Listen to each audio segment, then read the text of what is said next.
Corona संक्रमण कमला उतरू धीरे धीरे सबु कामधाम उपरू कटकना उठे दिया जाइछे। सेंता आइठानु फेरघाए कार्यक्षम हेबाके जाउछे संबलपुर सदर डाक्तरखाना। हॉस्पिटल के पेशेंट तो अभी नहांती, पेशेंट अभी जीरो अछंती। गतकाली लास्ट पेशेंट हमें ताको डिस्चार्ज कलु। आम 20 तारीख भितर याकू नॉर्मल हॉस्पिटल को करिया को चेष्टा करछु। बढ़िया डिसीजन है कहीं जेते बेले हमर जिला हॉस्पिटल के संबलपुर कोविड सेंटर रे परिणत कर दिया गला से बेले संबलपुर रे बहुत विरोध होता।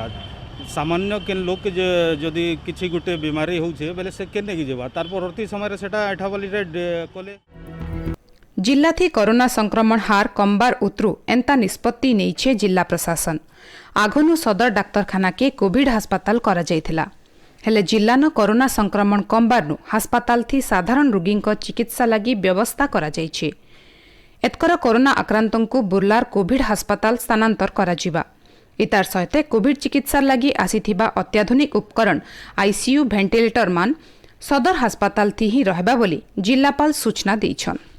एबे जो सरकार पदक्षेप नहीं संबलपुर हेडक्वार्टर को पुणी थे नॉर्मल आग परी स्थिति करने को सेटा बहुत स्वागत योग्य।